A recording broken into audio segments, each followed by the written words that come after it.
So today I will be talking about the integumentary system. So the epidermis, it has 4 to 5 layers depending on where you're talking about. So there are 4 layers if you're talking about just like your regular skin, but then if you're talking about your palms or soles, then there is 5 layers. And I'll be getting into the 5 layers. So starting from the top and going down deeper, there's the stratum corneum, which that one has stratified squamose, and so that one is the surface layer. It has skin cells on it, and then they kind of like slough off after like 2 weeks, and they are keratinized cells, and they are held together by desmosomes. So they are water resistant and stuff like that, and they like protect against like the environment, and they protect against pathogens, and that really is the first thing that you come in contact to, which is the outer layer.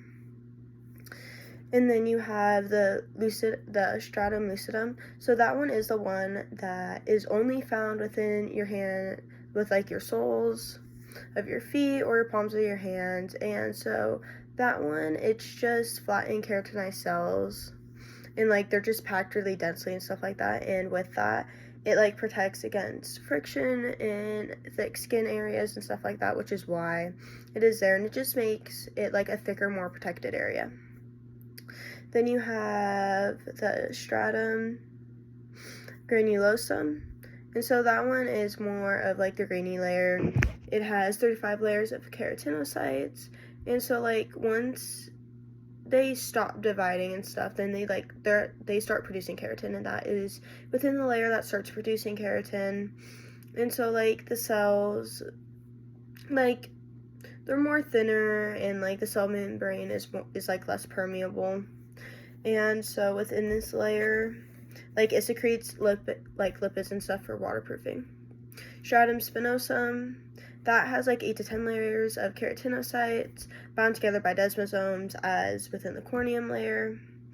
That one also has Langerhans cells, which is for your immune system, and they just defend against like skin cancers or other pathogens that have entered your skin.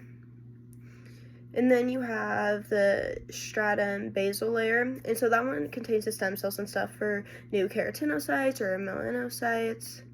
And so that one is the innermost layer. It is the basement. It is the basement layer, and it is attached to the basement membrane. And so like most of the cells there are basal cells, and melanocytes and Merkel cells that like respond to touch that like are also found there. So more of your sensory type ones.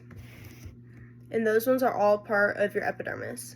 And then you also have your dermis layer, which has your papillary layer, and it also has your reticular layer. And so within this one, so then you have the papillary layer, which has loose areolar connective tissue. It has dermal papillae, and it increases strength between the dermis and the epidermis just by the way that it is formed. It has fibroblasts, adipocytes, blood vessels, Messner corpuscles, and they have nerve fibers. And then once you get into the reticular layer, that one is mostly formed of dense, irregular connective tissue. It has collagen fibers and stuff, and then it has elastic fibers. The elastic fibers allow it to like stretch and stuff while still going back to its original form, and then the collagen has more of that tensile strength for it.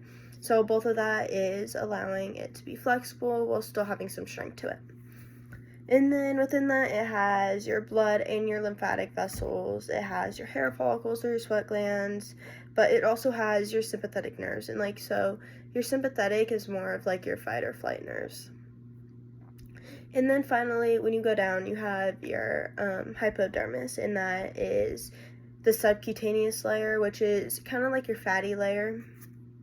So your subcutaneous layer, it separates the skin from deeper structures, and so within this, it is made mostly of adipocytes, and so that means that like it stores, like it's just basically like a huge place for energy storage is what it's for. And then that is it. So thank you.